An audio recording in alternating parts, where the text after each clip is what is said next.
short tales, no fairy tales. Dropping knowledge about the herbs, wisdom prevails. Keeping the reptiles safe, breaking out of jails. Bloods and bitches spitting fire for the serpents. Ancient terrain, no need for disturbance. Straight facts, no myths, bringing the resurgence. Urban community, we foster endurance. Beneath the surface of the scale, secrets unveiled. Red tails wagging, stories detail. Always in your living room, knowledge without fail. Hissing out the wisdom, spreading through the mail. Tongues flicker, seeking out the truth. Non-stop learning, preaching it to the... Hello, ladies, gentlemen, bloods and brutes.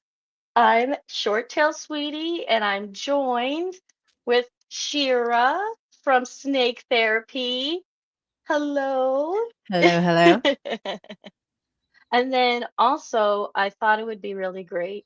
It's lucky number 7, episode 7, and I wanted to mention this year is the year of the snake. So I was really excited to kick it Mhm. off a little bit with Shira. That's exciting. Totally. And Every year is the year of the snake for me. I know, right? Right? Surrounded by them. So Yeah, yes, and we also have our snake babies with us as well. A little bit of snake therapy. Okay. always. I figured I'd shout out a couple of our sponsors today. So I wanted to shout out first and foremost,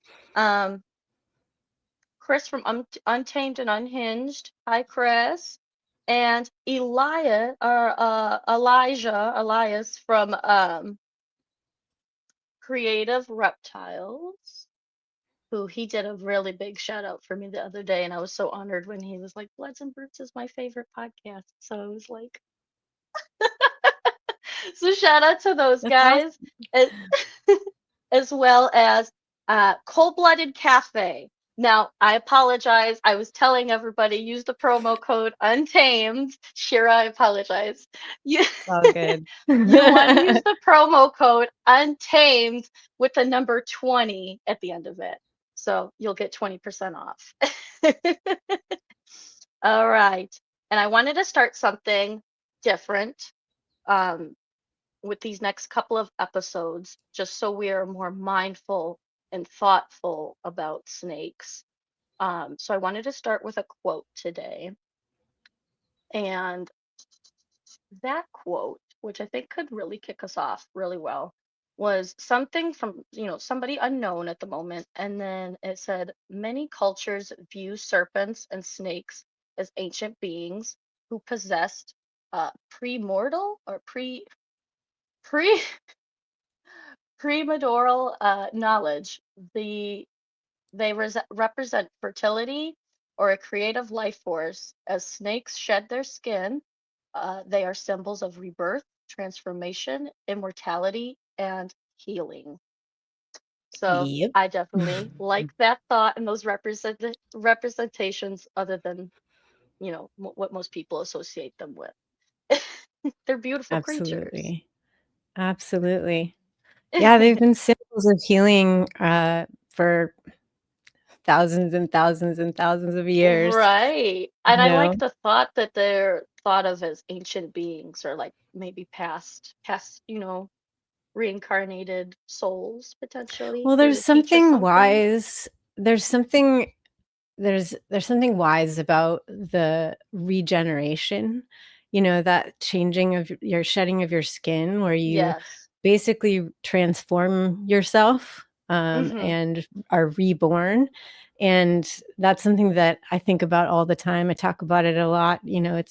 Having these guys around is a great reminder that change is essential, and being reborn regularly, Yeah. shedding the stuff that doesn't work for you. It's all a great reminder, because they do it all the time, and it's hard for us humans to do it. So I love that symbolism. Right. And I know personally, I'm kind of going through a transformation. I'm shedding. I have many years of stuck shed on me. So Yeah. so I'm currently really resonating with shedding and transforming along with these Mm, guys. mm. It's beautiful. So Yeah. Shira, Yes. Shira, I what like tell us about yourself. I know I found you out one day just scrolling, doom scrolling, I'll admit, doom scrolling through Instagram, and I saw your beautiful jewelry, and then I looked more into you and I was like, "Oh my God, I really like this chick. She's got amazing energy." And Thank I've been you. kind of like I've been obsessed a little bit with Well, watching your videos. They're very relaxing. well, that's definitely one of my aims. Yeah, I'm Shira. I live in California. I absolutely adore snakes, although I used to be afraid of them when I was younger, terrified actually, and got over that fear. Oh, thanks. I got over that fear when I was about 18 or 19, and it just like in a second, I got over it because all of a sudden I realized, oh my God, these animals are not what I was told. These animals are not what I thought. So I kind of did a complete 180 and fell in love with snakes. And now, you know, I guess my main focuses are on helping people understand that not only are these creatures incredible and deserving of our respect, just as any other animal does, or any other human does, but also that they have incredibly powerful and unique abilities to heal us in many different ways. So that's kind of where the snake therapy comes in. So I focus on, talking about the calming sensation that you can have when you're touching them or even just watching them. So there's like this soothing sense that comes with just being around them. And then, mentally and emotionally, that can bring us down a level if we're stressed out, or we have to be present and mindful when we're with them to make them feel comfortable, and that takes us Hmm. down a notch, and it makes us be mindful of ourselves and self-reflect. And I think that is really beautiful. And I work with an animal therapy nonprofit called the Little Zoo. So we take all sorts of animals, including reptiles and even a tarantula, Oh to my go God. hang out with people who might not otherwise have the opportunity to interact with animals, Hmm. people in care homes and kids with disabilities, and they get to hang out with these animals and get this little bit of healing from them, and it has just changed my life, just watching how beautiful it is, and watching people get over their own fears too. And being part of that process for other people Absolutely. is Absolutely. inspiring. It's totally inspiring. I love it. So that's me. I definitely like I love that whole story. And I remember watching one of your videos. Yeah, I saw you working with the little zoo. Um and watching these kids almost become like mesmerized and Oh, watching like, totally. Yeah. oh my God, like this is amazing. And and I know personally, I don't know who else relates to this. I'm very go, go, go, go, go. So when I come home and I just take out one of my babies and I just like, it reminds me to just slow Be. down a little bit, Yep. be present. So Mhm. I've noticed Yeah. like really what like the mental like with that, the mental health aspect and the emotional health aspect. And I wish there was a lot more snake therapy or like people that understood it. Well, and specifically too, certain people, like especially neurodivergent people, so people with Hmm. autism, ADHD, um, I have found I've been studying it, basically the effects that specifically snakes and reptiles have on people with neurodiversity, and it's significant. And there's a high percentage of of neurodiverse people who keep and care for reptiles in the Yeah. community. But in general, just how affected they are by these animals in particular, and why that is, and what is it about that? What is it about them that does that? So I've been exploring that, and as far as you were saying, the being present in the moment, that's hard for people with ADHD, sometimes people with autism and other disorders like that. It's like we're always, somewhere Yeah. else. Yeah. But suddenly we're here and we're focused. And I've seen it so many times with kids who have never, or people who have never held a snake before. And they just, it's incredible. It's incredible to Mhm. watch. And there's no doubt in my mind that it's real. And then talking to people about it, there's lots of different reasons why. But another thing is, like, people with neurodiversity are often kind of the outcasts of society. They're different, Yeah. they're Yeah. weird. And so are reptiles and snakes. And so they kind of have this like bond, this like, I get you. You Right. get me. Right? Like, we're the Yeah. weirdos. Outcast knows outcast. That comes up time and time again. And they just feel like, I feel safe with this animal. Like, I feel like I don't have to mask. I don't have to be Yeah. something I'm not, you know? Absolutely. So, Yeah.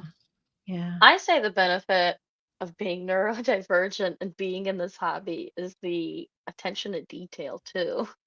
Yeah. You can make these amazing setups just because you could Mhm. hyper focus. Yeah, That's one totally. benefit about hyper focusing. Absolutely. Yeah, I find that, I find that a lot of the neurodivergent folks I talk to are, like, really good caretakers because Yeah, they can hyper focus on not only setting up and taking care of the animal, but learning and learning and more learning, like, they just right. can't get enough of It's it. endless. It's endless. Yeah. Yeah. Yep. Yeah. So, And that's such a beautiful thing about snakes. And they're very much understood, or misunderstood, I should say. Um, but we are proof. The community is living proof that you yeah. can change. And like I've interacted with people that were terrified, but were also very curious about like, wouldn't it bite you or wouldn't it? I mean, all things bite. Humans Anything with a bite. I mouth can bite. bite is Right? what I That's what I say. said. But but the people that are like fearful but willing to try and their curiosity, watching them hold a snake or a reptile for the first time, and they're like, and it happens too in Yeah. the spider world too, because I'm a little bit of a cross between reptiles and arachnids. So seeing Mm. people face their arachnophobia at times too, and kind of the mental health benefit with that sensation at times is interesting to watch.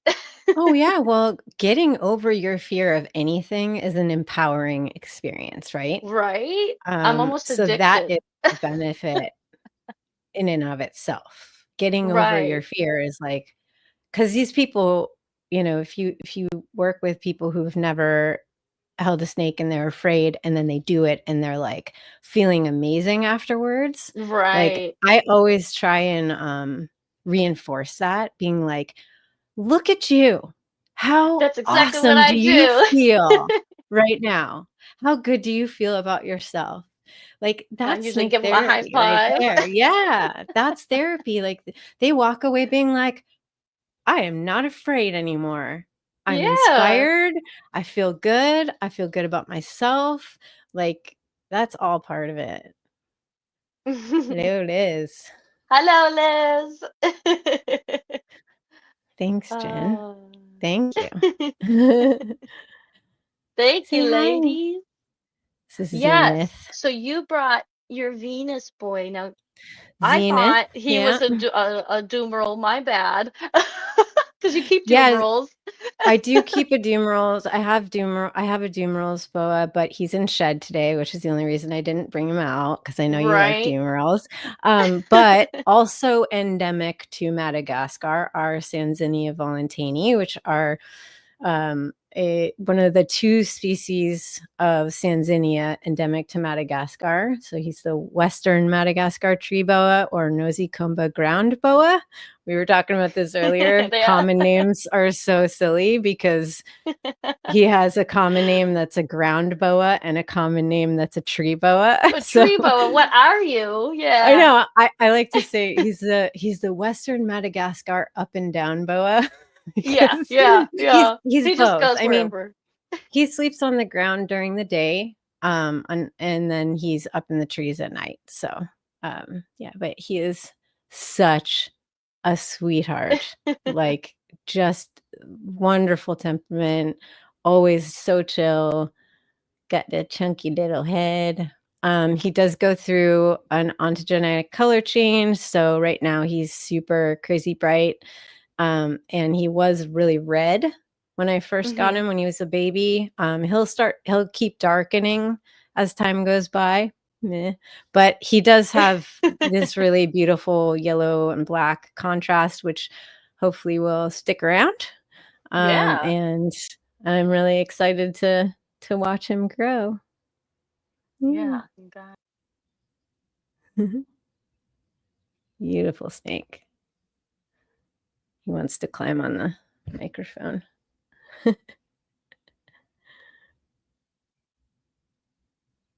He's a delight. I love the patterns that some of these guys Yeah. have.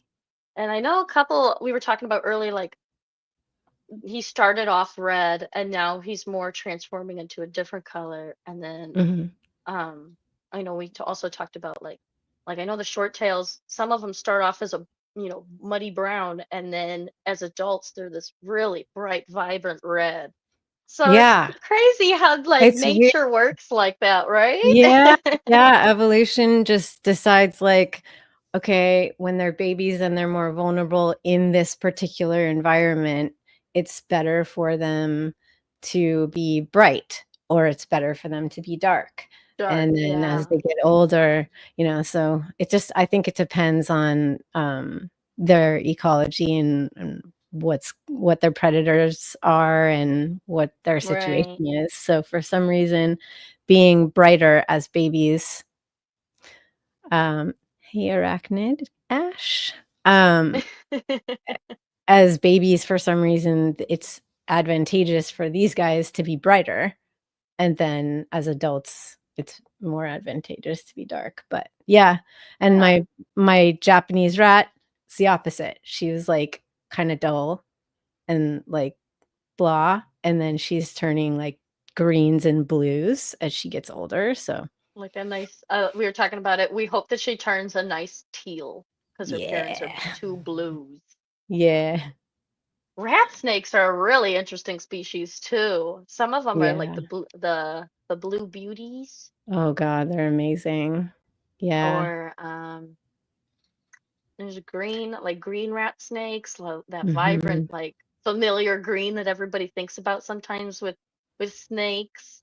They are Mhm. so cool. If you want Yeah, they something that's are. definitely active and that you can have some fun with, get a rat snake. Oh, yeah. At some point, she'll probably be hanging from the ceiling while we're talking in the background. She's usually just, like, all over the place. Yeah. And some of the videos you post, like you'll just see a little head boop or like the peeking at you. Yeah, she's really uh, fun to watch. I really enjoy her. you can't tell me that snakes don't have personality, you know? Oh, they definitely do. They definitely do. They Oh definitely do. God. Now I know another thing that really I liked the one day you were talking about is you do a lot of choice-based handling and like enrichment and stimulation with Mhm. their enclosures, and just going slow and taking them out when they would like to rather than just grab. Grab. Yeah, so I don't exclusively practice choice-based handling, but I do Yeah. a lot of choice-based trust building processes with them. So I kind of see it as a balance. Yeah. I think it's really important to allow them as much choice as we can. Mhm. And at the same time, I don't, there's times where I got to take them out and Yeah, it don't absolutely. I matter was if gonna you, say, is there a like, difference between when you gotta go and clean and do some stuff and you gotta have that working sometimes you relationship? just gotta do it, Yeah. and, like, I really appreciate Lori Tarini and all that she's brought to the forefront about choice-based handling. I think it's fantastic, but at the same Yeah. time, not all of us have the space to just, like, leave the enclosure open and let them come out at their own Yeah. pace. Like, it's not safe to do that for some people. Also, we Right. don't all have all the time in the world to sit there for hours and wait for that to happen.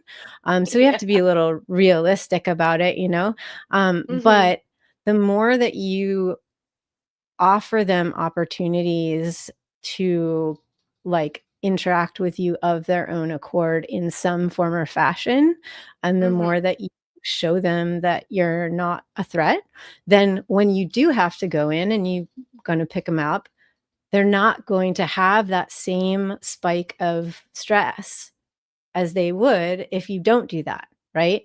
So I Mhm. know that if, I went in there and woke him up because he was sleeping, and I always touch them first for a while. Yeah.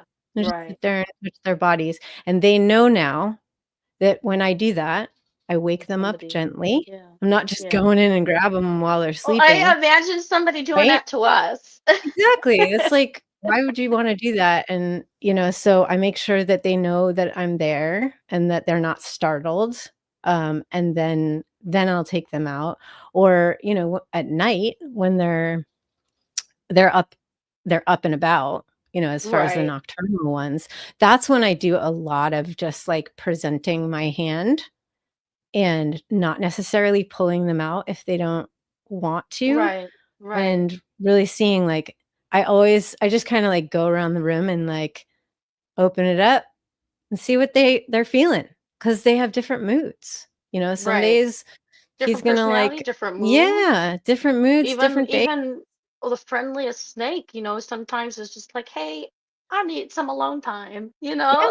Yeah, totally, he has his moments where he's like, "Eh, I don't feel like it," and then on those Yeah, days, I'm like, "Okay, dude, I'm I gonna let you respect it. be. Yeah, Like, I'm gonna yeah. respect you," and that way, again, when I go in and make the choice for him, which I do sometimes, Mhm. then he's not gonna, like, respond defensively Right. because he knows me. He knows who I am. He knows I respect him. And so that's kind of my version of it. I kind of like to call it, like, trust-based handling instead of choice-based, Yeah. because I like that.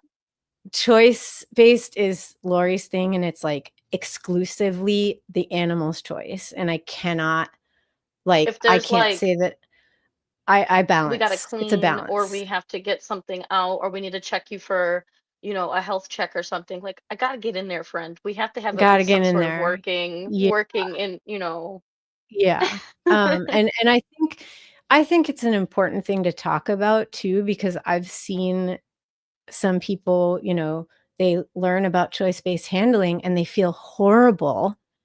I even felt bad when I learned Yeah. about it, like, "Oh my god, have I been harming my snakes this Have whole I been time?" just, like, snatching it? Yeah, Yeah. like, "Oh, no," and what if I can't, like, I don't have the time. Like, Lori will stay up all night and just leave the doors open Yeah, I and can, let I gotta her. work. I can't do that. I can't do that. Does that mean I'm harming them? No, because I make sure that I take the time and do the work to help them understand I'm not a threat. I try not to push it too much, but I still want them to get a little bit desensitized and a little bit, like, acclimated to me.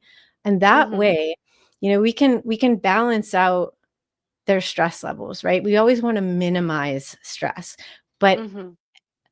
there's stress. There's always going to be stress. We cannot remove it Whether completely no it's matter good what stress anyone or says. bad stress. Yeah, Yeah. it's just about like how can we minimize?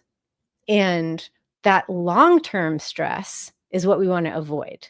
So if an animal is not desensitized and it's constantly scared all the time, that's long-term stress that can affect their health negatively. Right. Like it can make them Right. sick, right? But a moment of like, huh? Oh, it's just my mom. I know Yeah. her. I know Yeah. her scent. I know like that goes away and that's part of life. The thing Mm-hmm. is we're keeping these animals pretty safe. They don't have predation.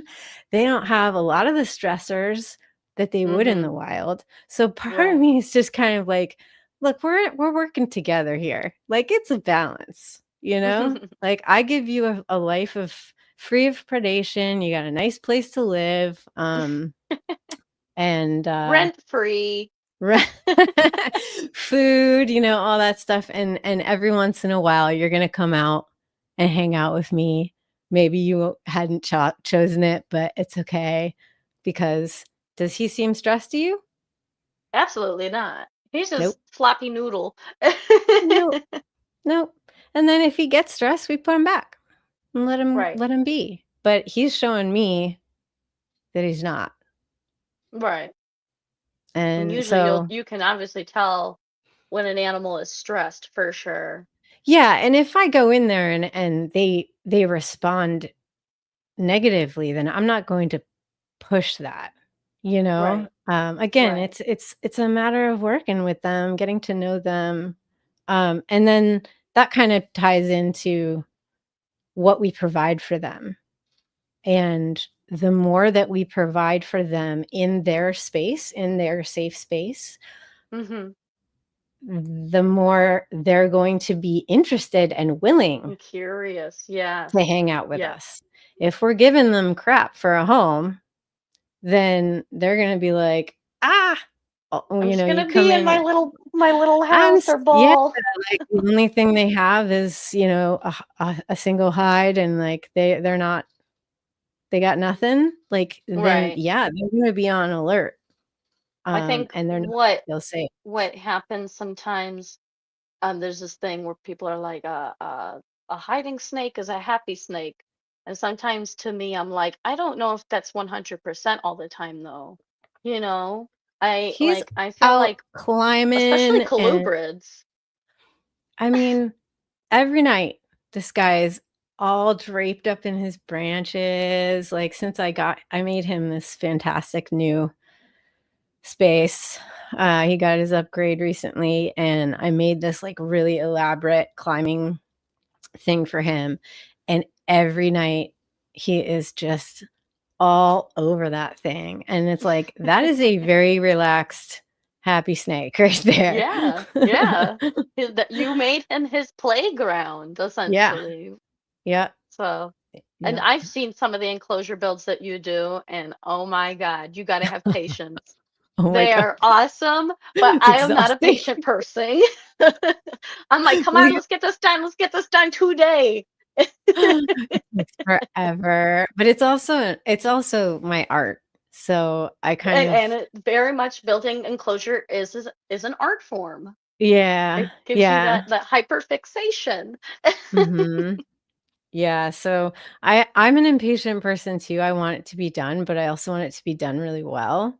Right. So I kind of like bounce back and forth between like I want this to be done, but I know I shouldn't cut this corner. It's going to be Yeah, awesome. It's going to yeah. be awesome if I just put in this. I'm finishing an 8-footer right now, and it's like been crushing me, but Oh my I'm almost God. done. I'm almost done. Now you have your YouTube channel. Do you post like your upgrade or like here's the new upgraded for this snake?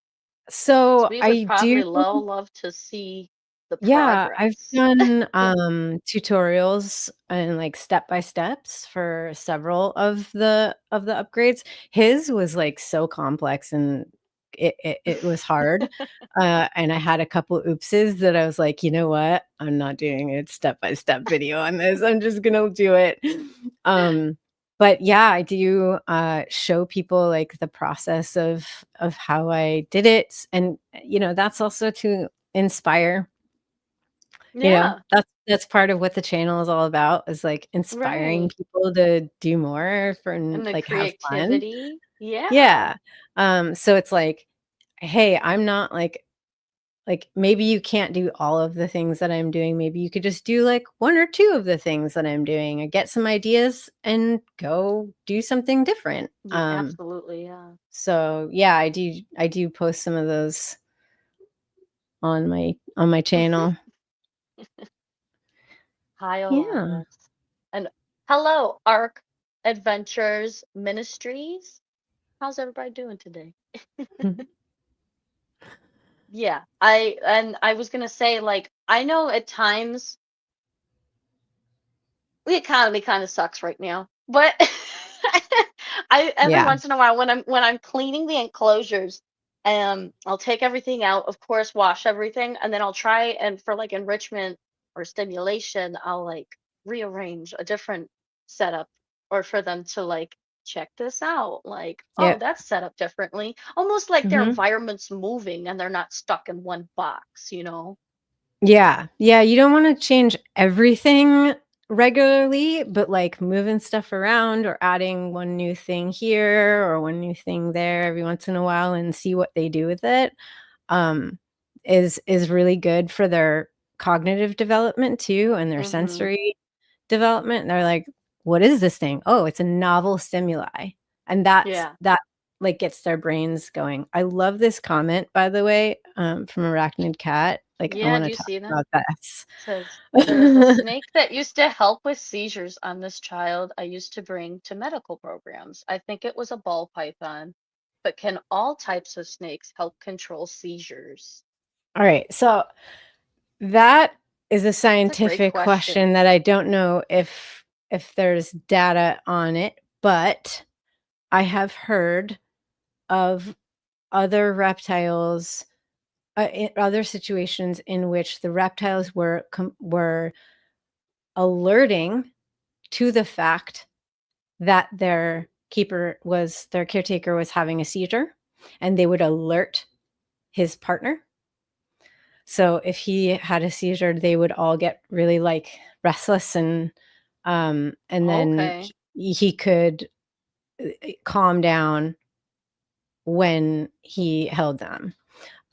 So I don't know if it's about the snake doing anything in particular, but they're so tuned into our energy, and when we tune into theirs, maybe there's some kind of exchange going on there where our nervous system is able to reset, because I know that's what's happening generally speaking when I watch Mm-hmm. people, with snakes who are having like a little bit of a rough time and then they calm down.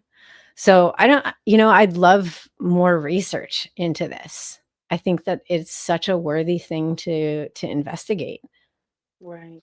Um, so yeah, I think it needs more. I'd love to take snakes to hospitals as snake therapy Like, program yeah, because yeah, they're hypoallergenic too. So like people are taking dogs and horses and cats to hospitals, but like yeah, people could be allergic. So imagine if we could take snakes and bring them into hospital rooms and let them, nice weighted blanket of a ball yeah, python or a big python right? and a big boa, let them just like have that comfort, I you think the know. pediatric wing would definitely like to have some snakes to make them feel better while they're there. I have seen it firsthand work. I have seen it so many times, that and it works with me.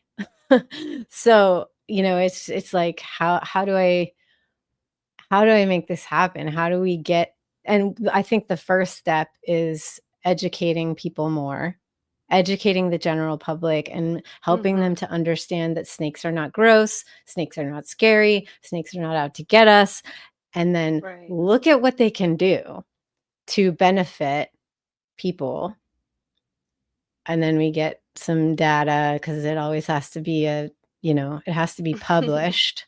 Right. Um, but I have a bunch of data on that from my survey, so I hope someday that we can get this going Yeah, that in a right. more active, productive way to help people, you know.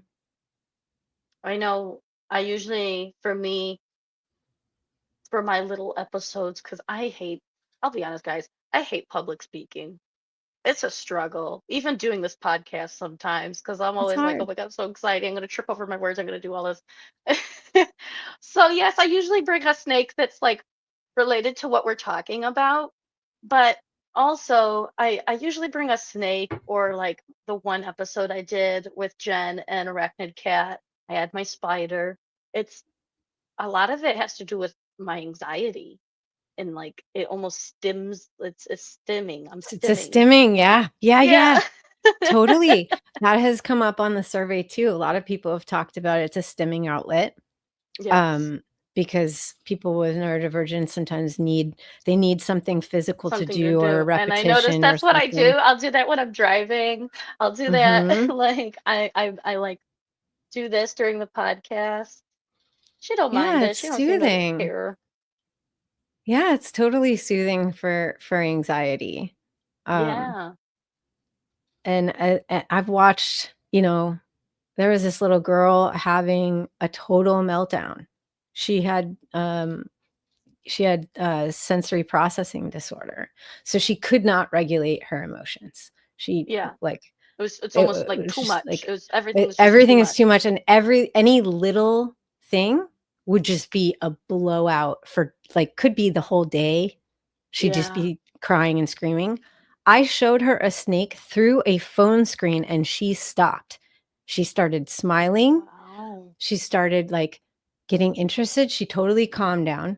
Then her dad had been and I was talking to her dad because her dad had said, like, I've been taking her to the pet store to see the snake, and I've never seen her like this in her life. She's a different person. Well, Mm-hmm. flash forward, it's been almost 10 months. They have a snake. They have 3 snakes now, and she is literally a different child.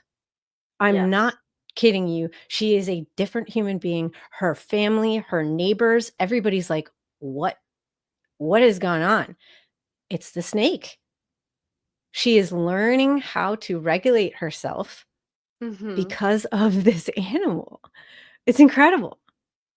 I've heard so many stories like that too. Where like they're like, hey, ever since we got this snake, she's totally been, or she have been a totally different person. They take him out, they read stories to it, they're Yeah. coming out of their shell, they're more Uh-huh. calm. And that's Yeah. I'm like, that is so beautiful. That is so cool. Yeah. And not even just and the coolest part, I think, and I think that it's one of the more powerful points that we could make to the broader public about this, is that it's not just when they have the snake in their hands either. Yeah. It happens when they have the snake in their hands and then it lasts. Like there can be lasting change. So this girl is now going to school and her teachers are being like, she's doing incredible things with the other students. She's helping them. She's like able to express herself in ways she never has before. So she's taking the lessons that she's learning in the moment with her animal and keeping them. And Yeah. that is something very, very powerful. Her therapist is blown away, like all of this stuff. So it's just like people have to know about this. Then what did Arachnid Cat say? Or Arachnid Ash? Have been bringing our ball python to my daughter's gymnastics, and my friend has been holding it now for 2 weeks. Nice. She has called it her therapy snake. They Oh, very much help with mental health.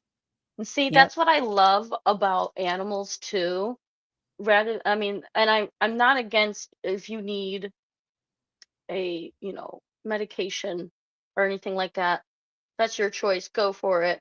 But before just putting yourself on medication, uh, as we've seen, like the girl that you were talking about, they tried, a ball python or like a snake or something to, rather than Mhm. just let's put her on, this type of med and see if that works.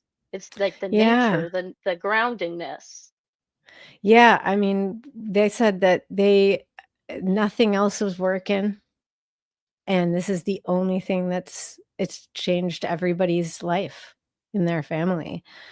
And I think with that comes also, okay, we wanna have more people getting snakes, but with that, I think it's really important to also make sure that we educate people on the best methods of care, because I Right. think Right. snakes are often it's not a great education. I mean, if they're gonna go to a pet store and get it, they're gonna get the Yeah. worst advice Yeah. ever. So Yeah. that's all part of that's why I incorporate, like, how I'm learning about husbandry and how I get Educating. better and Yeah. educate people on, like, how to do better because you can't just, like, expect to go get a snake, put it in a box, and not treat it well, and then it's gonna be good for you. Like, that's a Right. relationship, right? So the more you Exactly. give to it, the more it can give to you and vice versa? So, Right. yeah, it's all part of it. Hi. And I was gonna ask you, like, the what it's so important, I feel like, for educating, like, our future little friends who are gonna be getting into this hobby. So I thought, I don't know, we're showing the importance of educating educating our younger friends. Absolutely, 100%, and, there's no one way of keeping snakes, we all know that. It can be a very polarizing, thing in the community for some reason, and I don't think it Mhm. should. It should just be like, "How can we do better?" all the time. Right. How Right. can how can we learn more? How can we support the animals that support us, by learning about their natural ecology and biology and giving to them as much as we possibly can and just teaching people how to learn too, because there's so much bad information out there. Um, and like, how do I learn? Well, who do I believe? Like, what do I do? So part of it part of the channel is like me going, here's my progress and process and screw ups, and like, I am not perfect, but I'm just constantly trying to learn more, Right. you know? Right. And that's what I like is, like, some of us didn't start building these immaculate, amazing enclosures right away. Some of us actually had to, I had to be humbled learn. a little bit. Yeah, Oh but the good yeah. thing is we're learning how to be better, right? And that's the most important, rather than just scrutinizing somebody. Yeah, for sure. Advice for those whose partner or parents are against getting a snake. So I In the always house. yeah, I have like a whole video on this topic, on like helping helping people over their fears, but also like how you get your friends or your family to like get over it, and it's all kind of part of it. I mean, first and foremost, you do have to be compassionate to where they're coming from, right? So their fears are Valid. may be valid from an experience that they had, and they just need to have a different experience in order to change that, but you can't force it on them, right? Um, so some part of this is patience and compassion with the person and being like uh, tapping into what it is that they are so worried about. Why? I'm Asking asking why. them those questions. Yeah, Why? exactly. What makes you feel that way? Not not Right. not not invalidating them and not making them feel bad, but asking them why. And then the next step for me is always share the joy. Share that joy that you have. Share the love, the wonder, the excitement, the fascination. The more you share about how much joy they bring you and why, if that person loves you, they're going to be more open, right? They're going to see how much joy and wonder is coming to you.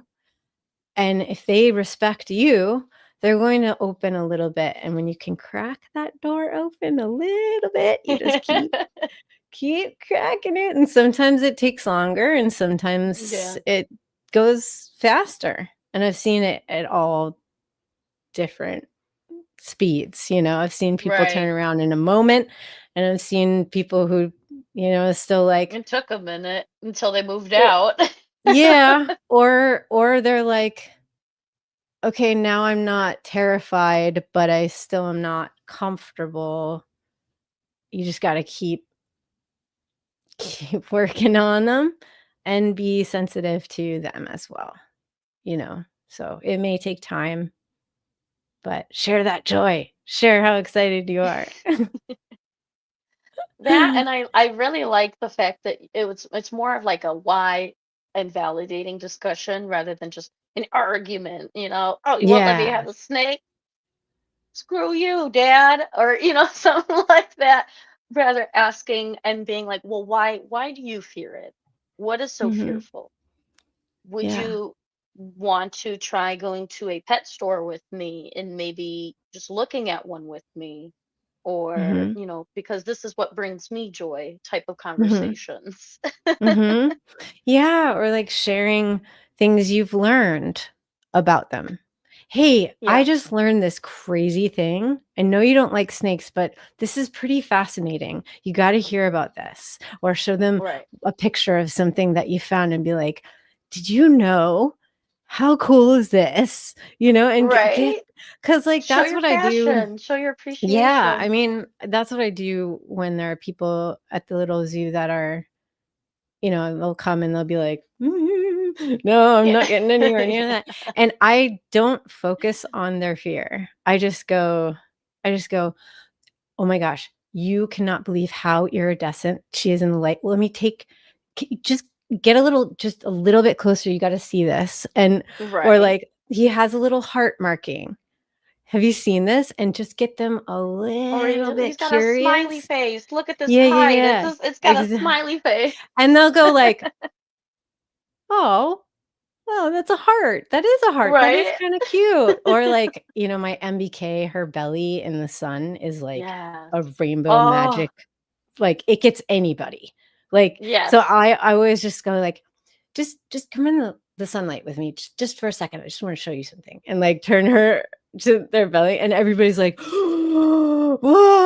And Yeah. it like, Yeah. that response, it's like taking over their fear, right? It's like they're Right. not focused on their fear anymore. They're They're like, like, "Whoa, look at how cool and "Whoa." beautiful this Right? is," right? Yeah. And even just that little bit is something.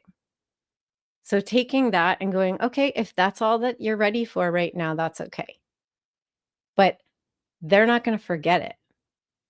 Next time they think about scary snakes, they're gonna be like, "Oh, yeah, but that one was really cool." Or, you know Yeah. what I do? I show them usually like a sand boa, and I'm like, Mm. "Look Oh, it the has a sock derpy face? nose. It Look at the looks like the derpy face. Alaskan bullworm from SpongeBob. How could you like be afraid of it?" Yeah, the zoo has a sand boa, and I always do that. I'm like, "You guys wanna see the derpiest face you've ever seen? How could you be afraid of this face?" And you got the It looks sand like a boa. sock puppet. Yeah. No, but talking about the iridescence on some of those guys, like I have a corn snake, Courtney Love here, and when she fresh sheds, oh my God, the belly. Or like um I did have an African house snake at one point because I wanted the MBK. So that was like my generic version. And she Really? was just, yeah, So yeah. different. But they're I so don't know. I different. was talked I know, I was talked into it. I was like, I want a Mexican black king snake. And then one of, somebody that I knew at the time, they were like, oh, I have a African house snake if you want it. And I was like, okay. And then I at the moment I felt bad and I just took it, but Okay. that's my generic version. But some of like I feel like a lot of these guys have iridescence. The other day I was showing off her iridescence and I was like, oh my God, you are beautiful. Yeah, he's got some crazy blue iridescence in the right light for sure. But Yeah, yeah. um yeah, so find the joy, share the excitement, like try and help people get over it a little at a time. Mhm. Don't try and make them feel bad if they don't like instantly change. They don't instantly feel like they're in love with snakes, although it happens. Yeah. Totally happens. Happened with me. But I've seen it happen, but Do a research report for mom and dad and be like, yeah. this is whatever snake you want. They come from here. Mhm. Here's why they're great. Yeah. Shira says they're great for mental health. My Yeah. mental health is off. I could use a snake. Yeah, and for kids, when we're getting them for kids, I think it's important, adults who are like, yeah, I want to get my kid a snake. And it's like, I always am like, you realize that you're possibly going to be the one taking care of the snake for most of its life, right? Exactly. Remember Exactly. that. Yeah. Yeah. I always talk about lifespan right off the bat Yeah. because like people at Yeah. the zoo will be like, oh, now my kid really wants a snake. So what should we get? And I'm like, so hold up. Let's talk about This this. animal could live for 20 With years. you or Yes. 30 or more. So, Yeah. and getting kids snakes, like teaching them the responsibility of caring for them. And that responsibility is part of snake therapy too, because it comes with a sense of purpose, Mhm. and a sense of like empowerment and like care and thoughtfulness and mindfulness. Like, I need to be responsible for this living being, Mhm. possibly for 30 years, 20 years, something like that. Right. Um, yeah, I And it's think usually that's like a little important. kid, and I'm like, remember, this is probably going to go to college with you. Or the parents are going to Hope end mom and up with dad, it hope more mom and than. dad know that. Yeah. Yeah, and what happens so often is like the kid can't take it to college, and the parents are like, "Well, I don't want to keep it," and Right. then they go to rescues.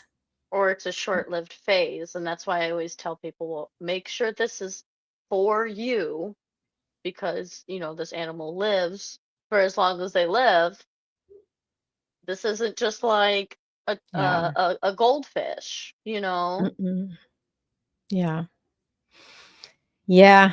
I'm like, I still want a few more snakes before at some point, but I'm also like, I'm getting up there.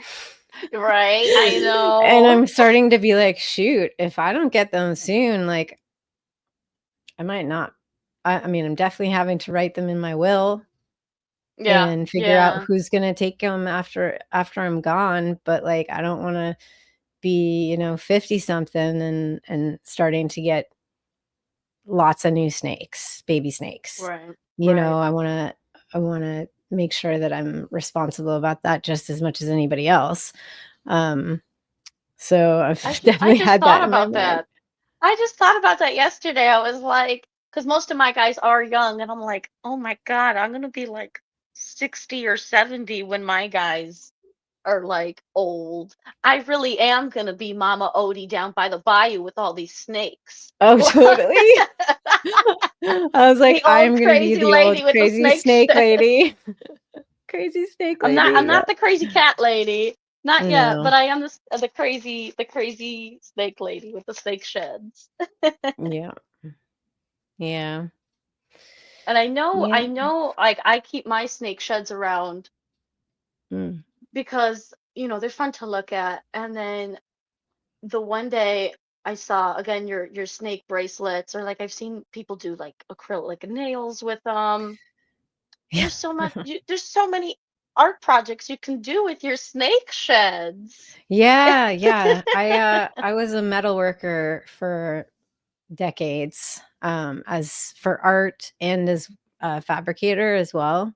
So that was kind of my thing for a couple decades. And I one day I kept all my sheds because I like to see the progression, and I was like Yeah. putting them in a book, and and then I had a bunch of these bracelets I was making out in my studio, and I had a bunch of the sheds, and I just like, huh. I wonder if I could make this work. I wonder if I could make it last, because all I'd seen for snake jewelry was the acrylic or like the epoxy, like people put it in and then they pour the epoxy or they have glass over top of it. I was like, I Yeah. want to be able to feel it. Like, I want to be able to Yeah. feel that Yeah. texture.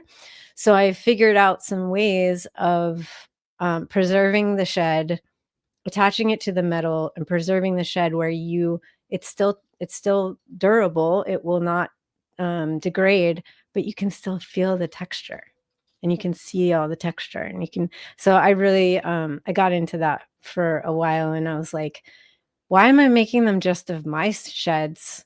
Like, other people want their own You've snakes. done that with other people's snake Yeah, I was sheds. like, that's That's way awesome. cooler. They get to wear Especially their animals. like reminiscence, unfortunately somebody's animal passes away or something. I've It's done that.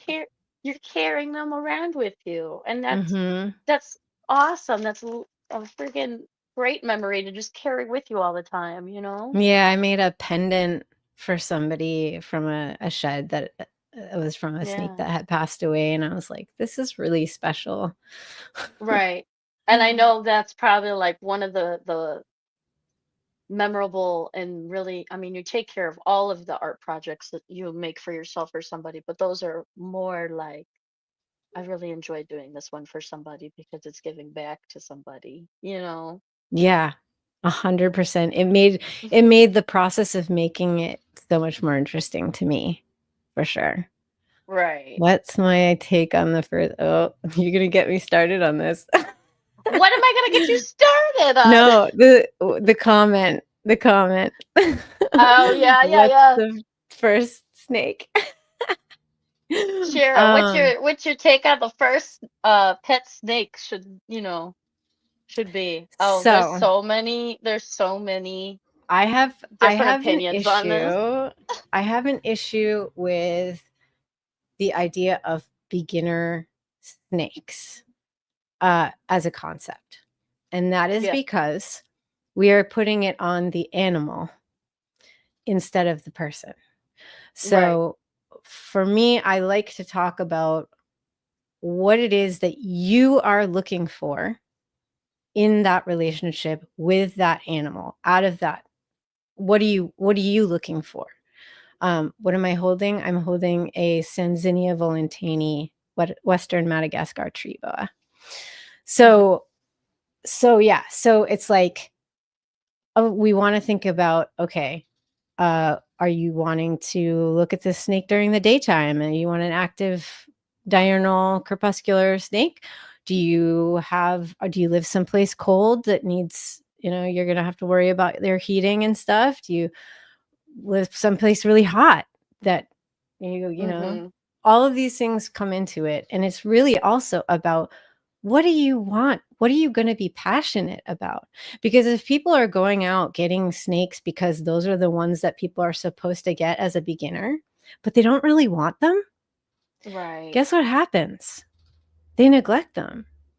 More often than not, that snake's going to be like the test subject, right? Right. It's like, well, everybody says this is all I need to do for it, and it's easy. And it's the beginner snake, so I got to get this. And then later on they learn how to learn about keeping and caretaking, and they go, oh, now I want this snake, and they forget all about their ball python, or they forget all about their corn snake, and they're like, Mhm. Yeah. and so that's why I feel like it's dangerous to talk about, what's the best beginner snake, or reptile in general. It's like, there's already such an issue with, oh, they're easy. You know what? If you're doing it right, it's not that easy. Yeah. You know, if you're doing it right, it takes a little bit of energy and time and tweaking and like attention and like I just so I like to say it's about what you want. And if your first snake is going to be an advanced, a harder to keep species, then it's up to you to do the amount of research and put in the time and then get that as your first snake. And Yeah. you will be so stoked. You'll be like, I didn't like get a bunch of other snakes in order to get this snake. That's not fair to the other snakes, right? It's like putting it on you. It's like, Hmm. I have a bunch of research to do and I'm going to do it because this is what I want. I'm going to get an Amazon tree boa. I'm going to get an emerald tree boa. Those are like not usually people's first snakes, right? But they could be. But it's about Right. you. I know somebody that got that as their first snake. Mhm. Not Yeah. saying, I mean, I also know people that have gotten, retics and berms as their first snakes. Not saying you should Yeah. go and do that. Not Know saying what you you should. want. Do your research. Do your research. Know what you're getting yourself into. But I definitely Yeah, agree. Get something you're going to be passionate about, something that you're going to right. want to take care of, and not just because somebody said a corn snake or a ball python told me that was a first beginner. I'm telling you right now, I love my ball python Horace up here, but he's a rock. He don't do Mhm, much, mhm, And I'm like, I more fell in love with the short tails or the boas. Um, mhm. and there's some days where I'm like, I love you, but you're stuck with me. I'm still taking care of you, but I definitely would have gotten more my first snake as a short tail. I like Yeah. spicier temperaments. I I'm have a sorry. I have such a varied like family of snakes. Like they're so different from each other. And it's just cuz I was like that's what I want. Like I want that Right, one. And I didn't like stick to like any one kind of thing. right, Um I have 2 king snakes, 2 different kinds of snakes are very different from each other. Even the same right. species is different from each other, right? Like, I have 2, Epicrates maurus, which is a Colombian rainbow boas. I have 2 of those. Okay, One yeah. is a leucistic and one is a normal, and they've got different personalities, totally Yeah, different, and I love seeing that too. But other than that, all my snakes are different species, and yeah. I don't have, like, the same of any. I'm jealous of you because you have, uh, a white lip. Someday I I want. I have okay, so I actually started, if we're talking special terms here. Okay, I got Horace as like my first test subject essentially to see if I could take care of it. But I already had a Brazilian rainbow boa lined up. We Mm, had two, and that was technically like our first snake. So imagine 90 degrees, 90%, 100% humidity. Like, oh, we did it. We figured it out. But yeah, those are complicated at times. yeah. Mhm. The white lip, the white lip for sure. I'm finding out he's actually a little bit more complicated than I thought, just based on his skin Really? at times. Yeah, Really? because I looked it up. I was looking it up the one day he got like a small cut or something on his skin. And then Mm. I was like, oh, buddy, what happened here? And then it happened again. So I looked it up and I was like, is their skin like really sensitive? And I was reading something that said something that, snake or white lips, because of their genetics, do have very sensitive skin, and that's why humidity and temperatures are super important, as Mm. most snakes are. But I'm struggling with his skin at the moment. Is there something in you might wanna check his enclosure and see if there's something that you haven't Yeah, and I took noticed out that's like a any little like sharp sharp? Yeah. objects, anything like that. At times it can be as simple as you rub his skin the wrong way. Whoa. The one day I rubbed his skin, the wrong way, or maybe a little bit too roughly, and like his skin pulled back, or like the shed, and it wasn't shed. So Oh, that was dear. interesting. Yeah. So Wow. he's healing. He's healing, but he's definitely, I'm like, wow, I definitely feel like even my rainbow boas were a lot simpler than Huh. this That's guy. so But interesting. right? Not to Hmm. scare you away. Oh, it doesn't. It No, white doesn't. lips are freaking amazing, dude. Especially I just so happened to get him, and he's got a really nice personality, which Hmm. those guys are known to be defensive, you Mm. know. And he's just really friendly. Aw. You, on the other hand, are my Took some time. spiciest. Yeah, yeah. Everybody knows her story. She has bitten me in the face. She's bitten me on the back of my leg. All out of just pure defensive fearfulness. She wasn't handled um when I first got her. She was in like a shoebox enclosure essentially. Wasn't Mhm. handled. In this case, it was very much I'm going to handle you so that we can have a working relationship. In this case, it was not choice based. Right. Well, there's an amount But of desensitization and right. acclimatizing that acclimatizing. I said that wrong, but anyway, they need to get acclimated to you, Right, and and I there's did lots of different start ways to do that. short increments, um, 1 to 2 times a week, um, and that has seemed to help. Obviously, I knew, you know, we're gonna skip today because you're in shed, you're in blue, so knowing Mhm, that as well. But mhm. over the past, 2.5 years, she's come a long way, and now I I mean, can look just at take her. her out. Yeah, Yeah. she's chilling. Every She's once in a chilling. while, though, she gets a little territorial about my head at times. She's been on top of my head before, and somebody has walked by and she has struck at them. Oh. And I was like, you better not be guarding me, dude. I love it. I think that's adorable, She's my guard. She's my guard. though. She's like, "This is my safe space. This is my safe person. Get away." Exactly. Yes. Oh my god, I Yes. love that so much. I don't know why. I think To it's like, adorable. yeah, because and like I think it too like was like they walked past, there was that event, and there was another time where I was like, sure, would you like to hold her? And that particular day I was gonna hand her off to somebody, and she was like, no. And I was like, okay, I guess I'm the safe place. Apparently. Arachnid Cat asks, "What's my Shira, favorite what's your snake to favorite handle?" snake to handle? Help soothe your Um, anxiety. he's one of them because Yeah.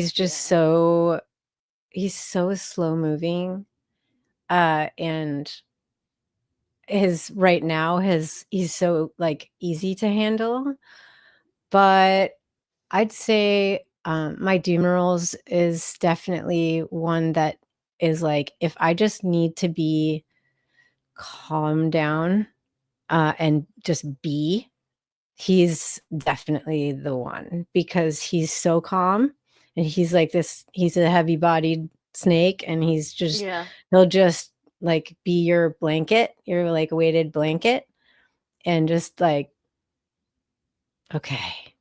I feel good," and he's chilling.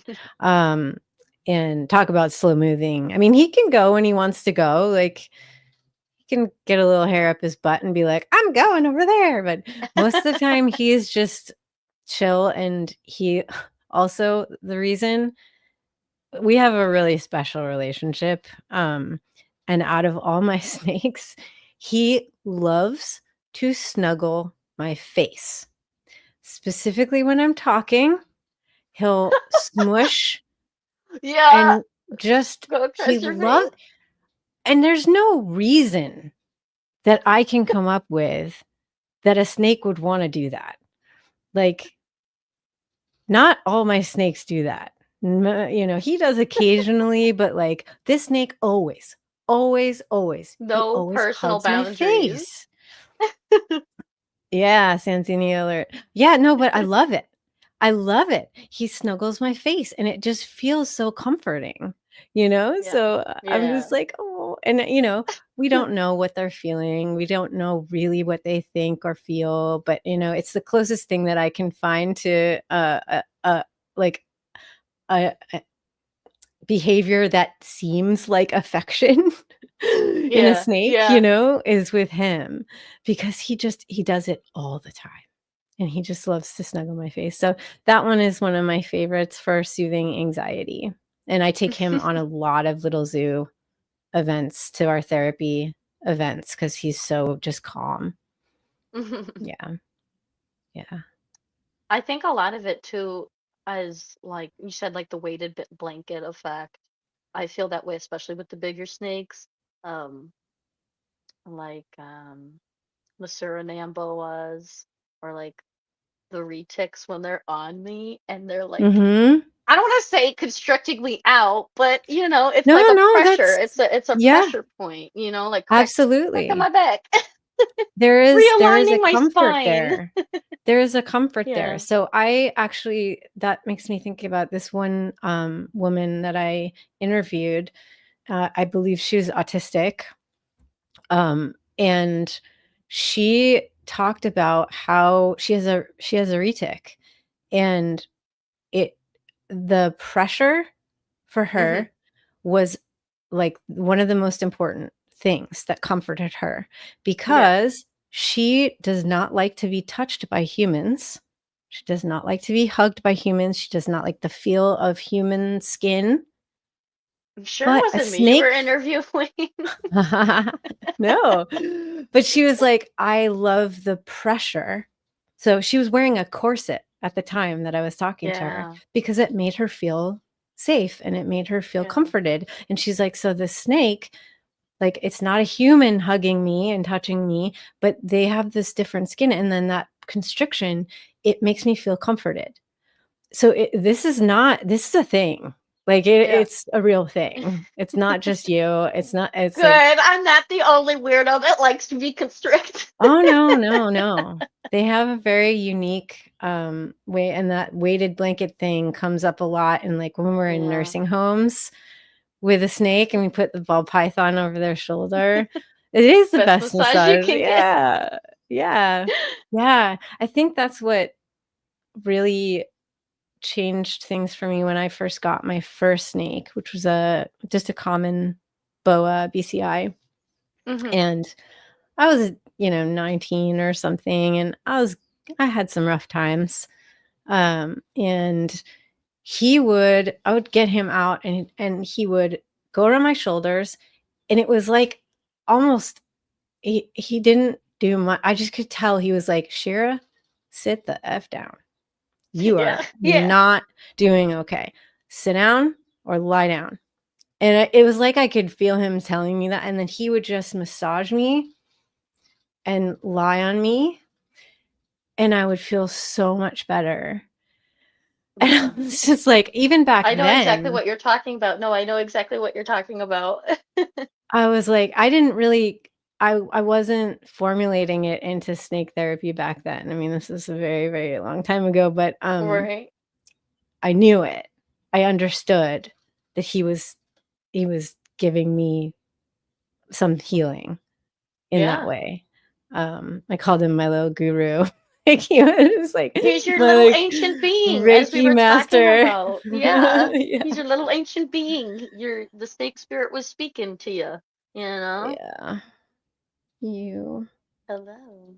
Yeah, and like Mhm. I know obviously snakes don't show affection, but like I don't know if you guys saw, I posted a reel yesterday because I thought it was super interesting and then I thought it was cute. Um, I was hanging out with my girl Mother Kali, Ma Kali, and she was draped around my neck, and we were just kind of snuggling, and I was kissing her face, and I noticed her tongue was kind of like, and her head was touching my mouth area, kind of like your Dumeral boa, and I was like, huh, I wonder if it's just because it's probably because it's warm there. Um, put it away. I was like, "Are you kissing me back?" I don't kn you know what? We don't know. And here's the Yeah, thing, is if we watch their behavior, that's the best we can do, right? Is right, watch their behavior and their responses to what we do. And for example, my Mexican black king snake, the kind of snake that everybody says they're just eating machines, they have no brain cells, they are like all they want to do is eat you or themselves, like that's all they do. right. Mine is the opposite. And she, every single time I open that door, she will come out and put her head in my hand, Yeah, get some pets, maybe come out onto my arm a little bit, then go back in or come all the way out. But she greets me of her own accord. She, I don't pull her out. I don't need to. She'll just come to me.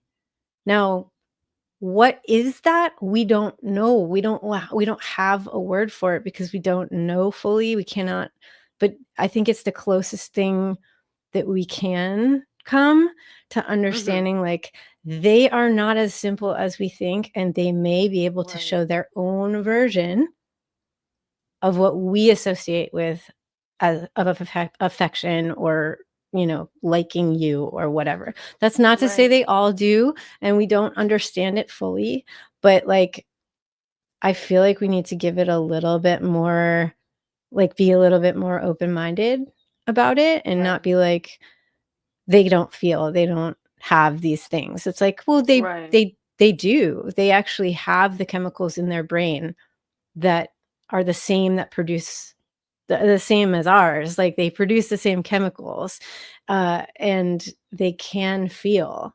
So, we just don't know what exactly that looks like. So, the best thing we can do is give them the chance to show us. right. And if she's gonna show me that she's, like, enjoying, literally enjoying getting coming onto my hand, and she wouldn't do it if she didn't enjoy it, right? Right. There's no reason she needs to do that. By like, I will feed her anyway. It's not like she's coming to get food. So, I yeah, agree I with you. think I they do believe all show, animals, this type of selective and collective conscious intelligence, because they have ears, eyes, nose, all of the senses like us. Yeah. and more. They have more, you know? They can sense things we can't. They can And see things we don't see, we can't yeah. see. They can feel like can tap into pheromones and hormones in the air. So if you're releasing certain stress hormones, they're gonna be like, "Whoa, dude," or Yeah. "I know how to manage that." You know? Those are things that we're less sensitive to. So I don't know, I think we have a lot to learn about what they can and cannot feel, and The more we study them, we gotta just study yeah. them, just There's watch not them. enough research, yeah. There's Yeah. not. My There's favorite not. part is just watching them, especially like you said, around their enclosure. Mhm. Yeah. Watching them in their Yeah, little jungles. yeah, totally. I've gotten in a I don't really I wasn't really misting my enclosures for humidity maintenance because I have other methods that work great for humidity. So I Mhm. kinda, like, stopped misting for a while, and then recently I was like, "You know what? I bet you in the wild, they're not drinking out of standing water, they're drinking, like, droplets of dew or rain or Yeah, whatever off the yeah. stuff, right? So, every morning now, I've been going around and I'm not spraying it to, like, get it humid, I'm just a Those adding some droplets. little dew or some raindrops. Yeah. I swear to God, everybody's behavior's changed. It's so cool. I have a snake that's normally sleeping all morning. He now comes out every single morning right after I do it. So does he, so does she. Like, they all come In the out morning, like the now. morning dew. Yeah. Yeah. And I'm like, "This is so cool." Sometimes I notice too, they drink a lot more water that way than from their Oh, yeah. actual water bowl. Well, So I'll in see them general, scale the the glass for the drops. Yeah. I mean, in general, think about it. In the wild, it's more vulnerable for them to come down to a open standing body of water. They're more likely Yeah. going to get it from raindrops and on from dew and all of that, and they don't like standing water. So if you're ever having trouble with humidity and or hydration, Yeah. um, you know, refreshing water or having like a trickling water, making it so it's not a standing water Yeah. situation is definitely helpful. They'll drink more. Um, put them in I'll a have to little try it. rain I know rain I do it chamber. at night. I do it at night usually, but I never thought Mhm. about doing it in the morning because I mean, when you wake up in the morning, there's dew. Yeah, So I'll have to yeah. try it more in the Sometimes I morning do it at then. night for the nocturnal guys, um, just like a little bit, you know? Yeah. Um, but yeah, it's, I love doing stuff like that and being like and watching what happens and changing things and being like, "Ah, behavior change, that's really cool," Yeah. and then, like, it's a Yeah. pattern, it's happening all the time, "This is so cool, now I'm gonna do it every day," and yeah, it's fun. The That's neurodivergence therapy. in our brains that are It's like, therapy for we're me, learning, man. we're learning, we're learning. Yeah, it's therapeutic for me to see them flourish, you know? Like, I get a lot of joy out of that. Yes. Yeah. You're so sweet. We're just loving our babies. Yeah. Okay. Well, if you guys haven't already checked out Shira's YouTube channel, definitely do that. It's called the Snake Therapy or Snake Snake Therapy on therapy with YouTube. Shira Loa, yeah. Yeah. So, and I've been kind of binge watching it recently. You just interviewed our friend Rob. He's great. Rob is keeping it real, so you guys definitely have to check it out. Yeah, Rob is awesome. I had a blast talking with him. That and like again, I usually like to watch podcasts when I'm, doing just relaxing or doing some house chores, and I think it's almost like ASMR. You're almost like ASMR for me sometimes. Aw, that's so cute, thanks. I appreciate that. So definitely give Miss Shira a follow, a like, a comment, Yeah, and like this podcast too. and like this too. I would really appreciate it. Yeah, helps the channel out a lot. Comments and all of that. And I hope I really wanted to make this and going forward more mindful, something to think about, something Mm, to take away from our podcasts and stuff. So I love recently I've that. been kind of writing a lot more like snake related quotes or finding that out. So I think I started with one and I think I will end with a quote Awesome. from, and we were just talking about friendships. And I don't always agree with this man sometimes, but Okay. the one quote that I got, he's a journalist and a novelist. It's from Rudyard Kipling, and he said, "I've never feared snakes because I believe a snake understands when you are his friend, and if you understand you are his friend, he will not bite." Very sweet quote to end, It is but true. sometimes you get bit.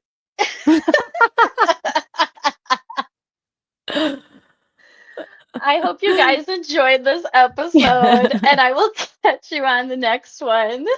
Thanks so Bye. much for having me. Thank you for having us or having me and being a part. I really appreciate it, Shira. No, it was fun. Thank you. Bye, everybody.